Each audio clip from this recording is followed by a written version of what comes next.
Maricelly Ramos. She is domestic violence survivor and advocate and bestseller author, certified life coach. I'm not sure if you've been in Summit. She was fantastic. Like I we're gonna have a book soon together, and I'm very excited to just introduce her today, because if you haven't had this chance to be in the Summit, she actually wrote a chapter inside the Summit book, and we're gonna have it soon. I'm very, very glad to have you here, Maricelli. Thank you so much for coming here. Thank you so much for having me. It's an honor. Yeah. Okay, Maricelli, tell me about yourself first. I know you've been in domestic violence and you have experienced so many things happen to you since 15, when you were 15, and you are also a mom. I know it's not really easy because you have to protect yourself, you have to protect your children, and so uh, lots of responsibility when you are stuck. So tell me about yourself and just go through your history, what happened to you, and why did you become an advocate and life coach.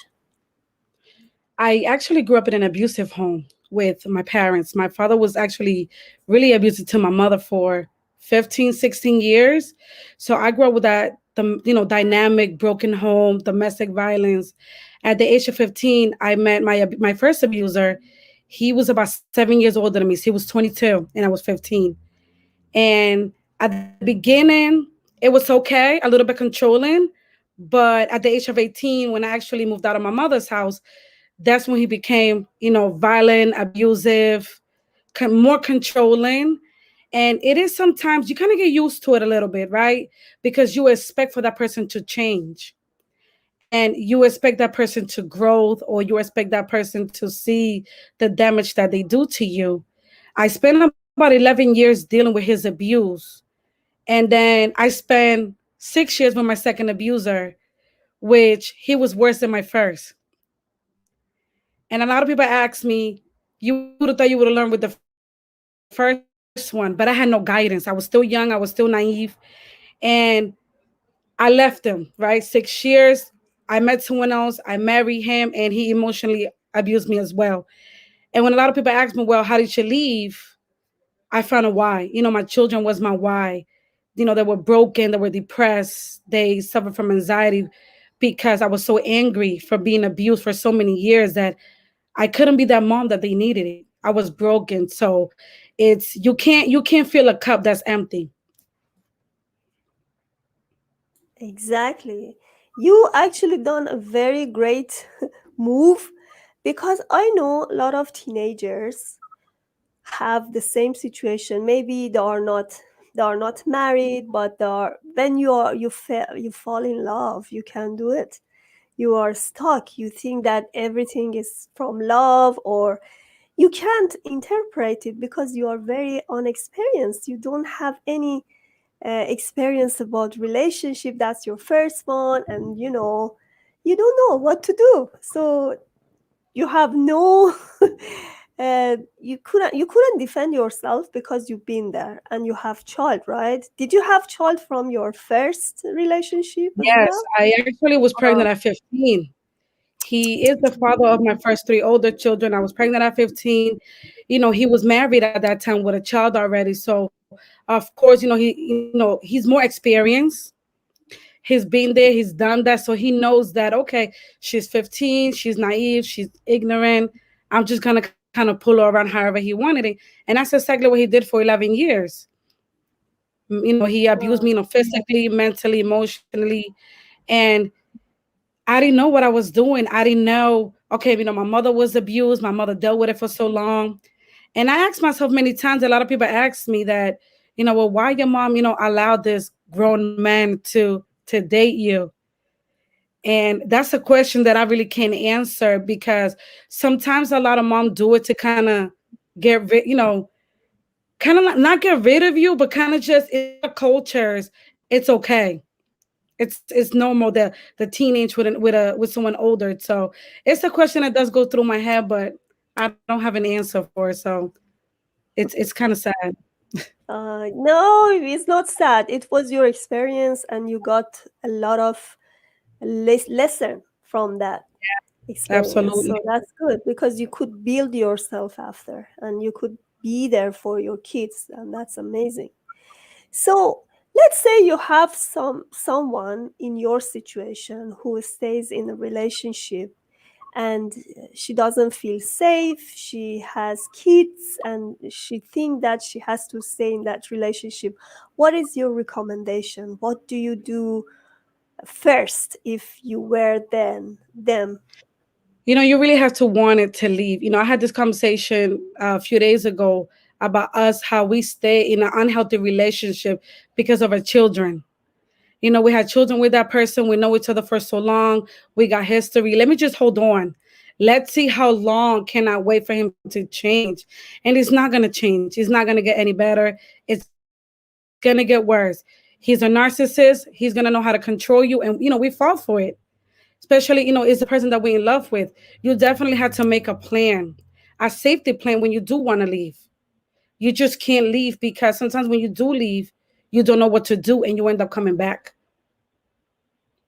So you definitely had to make that safety plan. So when you do leave, you don't find yourself in a place where you have to go back. You know, you've been very young. It's not easy to think when you are 15 and you have a baby from someone, and it's so difficult. I'm just thinking, you how did you, like, what did you do? Like, I know you stayed there. It took you some time to get out of that relationship, but for some teenagers that in the teenage years is not really easy, because as you said, unless their parents can protect them, they know that there is a safe place, they can get back there. Other than that, they have to stay there with abusive man, and they have to wait until they have a final I Yeah. mean, better place to go there. I lived with my mom until I was about 18 years old, and she didn't really support me. So I kept trying to find different places to stay. It was constantly argument, disagreement. We didn't have a relationship. So the animosity, that negative, it brought me to, okay, let me get help, let me find housing, let me bring him to help me because I didn't have no job, I didn't have no education at that time. So I feel lost. What do I do now? I found a place 2 hours from my hometown. I didn't have anything, no family, no friends, no job, no nothing. All I thought was like, well, you know what? If I move him with me, it's gonna be a family. It's gonna change. He's gonna work. I can find a job, but it didn't happen like that. I couldn't really get a job because every time I did try to work, he would harass me at work. So I had to, either get fired, or I couldn't have friends. I couldn't speak to anybody. So I was so sheltered. I couldn't even drive. Like he didn't want me to drive. So he was so controlling into it's his way or the highway. So it took me so many years to learn so many things because I was so young and he did everything because he wanted to be in control of everything. So it took me years to even learn how to drive or go back to school and get a certificate. So it took me years to get where I am right now. Hmm. What was your solution to get back to safety and recover from PTSD? When did you realize you have PTSD? I couldn't sleep. My anxiety was out of control. I didn't feel safe in my own home. I was so afraid. I was so scared. Sleepless nights. I couldn't control my home. I was losing my children emotionally and mentally. And I said, if I don't take care of my mental health, I'm going to keep losing my children. They're not going to want to speak to me. They didn't want to have a relationship with me because they know that I had some issues to deal with. So, I got mental health. I got a therapist, support groups, and I decided to write my book. So when I put my life, I always journal. I do expressive writing, but when I wrote that book, it's like I cried. It was so healing. It was kind of like therapeutic for me. So all those together kind of help me figure things out and kind of control things. Because once you know yes, you do have two PSD, but you got to manage your triggers and identify your triggers. So once you know your triggers, you kind of cope with yourself and know what to do when they rise. Yeah, you said journaling. I did the same thing because journaling help you heal. Just Yes, a you lot. have to bring everything on surface, and you have to analyze what's happening to you, what are your triggers. So that's the only thing. Nobody can help you if you don't, right? So as you said, you have to want it. If you don't want it, nobody can help you, right? Yeah, you have to want it. My why, my purpose was my children. For everyone is Exactly. different, but my home was so broken, and my kids were so depressed, and I was so depressed. I didn't want to continue to live like that any longer. So I just created a new future, and it took me years, and I'm still learning. The heal, everything's a process. Every day I got to learn new things. And sometimes I see certain things that remind me of my past, and I say, you got this. You have a new, you got a new future now. Forget about your past. But you got to tell yourself that you're going to be okay. Beautiful. So let's have a few second break and we come back again here. Definitely. Please subscribe to Ponto Calhoun Transition channel and order my book Rules of Change for the Better. Tune up your mood and transform your life to reach your biggest dreams.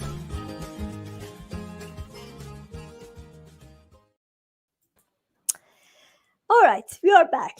You said you have a book, right? A Yes. bestseller book. What was inside the book, and where can they find it? My book is called Who Is She? Is a story of trauma, survival, and healing. It's a memoir. It's my personal experience with domestic violence, and I read a lot of deep secrets there. A lot of the abuse that one of my children endure. A lot of my childhood trauma, and how I overcame certain things to be where I am at the moment. It kind of teach you that you can too find your light. That you can too survive and create a new future. So it was definitely an amazing experience to be able to write my life in pages, but also get the response that I didn't thought I was gonna get. It was amazing. So, I'm very curious. I know childhood trauma can affect your body physically.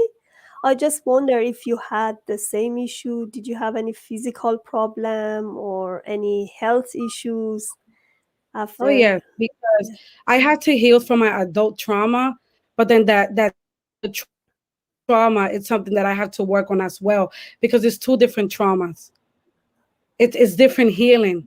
So I didn't understand that until I spoke to somebody and I said, okay, Mari, you're dealing with your adult trauma, but what about your childhood trauma? And I said, wow, all these years, that's the answer that I didn't know. And I learned to kind of divide them into two different pages and said, okay, this is what I got to do as an adult. But as a child, I've been dealing with so much trauma with the relationship with my mom, with my father, the abuse that I witnessed. He was an alcoholic. He was into drugs at that time. So that affected me a lot in school and build relationship with people. So, what about the physical problem? Do you have any health issues? I don't have any, I don't think I have, I don't think I suffer from like any physical, but mentally, yes, and emotionally. Oh, that's good. Thanks, God. All right. So, tell me some example of what you did to process your trauma. Like, did you do meditation? I just read your bio. You've done so many things. Like, it's not only one thing. Like, not only meditation and journaling. You've done so many things. Can you describe them? I have a routine every morning. I get up, I make my bed, I go for a walk. I try to do that to kind of start my day because sometimes when you just jump into the computer, you're not ready mentally. I do a lot of expressive writing. I do a lot of hot baths with candles, like mind and body. I do a lot of mindful set, a lot of walking. Sometimes when I feel upset or angry or triggered, I go for a walk. Walking for me is everything. I listen to a lot of music. I like to dance. I pray a lot, and I do a lot of reading, a lot of self-help Beautiful. books. So So definitely what do reading. you, Yeah. sorry. Yeah, go ahead. A lot of reading. Sometimes research is very important to process your feelings. So how do you feel right now? Do you feel all of your PTSD problem resolved, or you are still working on it? I think there's certain things that still trigger me a little bit that I'm working on, especially sometimes when I see someone that looks like one of my abusers.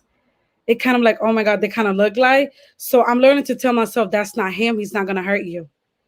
So I'm starting to believe, that's not him. He's not gonna hurt you. So once you start believing things, I know it's not him. It's just like, so I had to tell myself all the time that's not him. So that's something that I've been working on. So The image. how do you help your kids? I know they've been in that situation as well, because as soon as they see um, their mom is not really happy, is not really safe, that really affect them. What did you do there, and what do you do now? I just want to compare those situations. I had to apologize. I had to sit with them and apologize for allowing myself to put myself through a situation. I hurted them. I apologize to them. We got therapy. I communicate with them. And it's changed behaviors, right?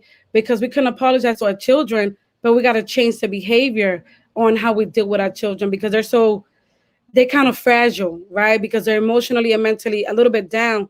So I communicate, I create a lot of memories. I do things with them. I'm very open.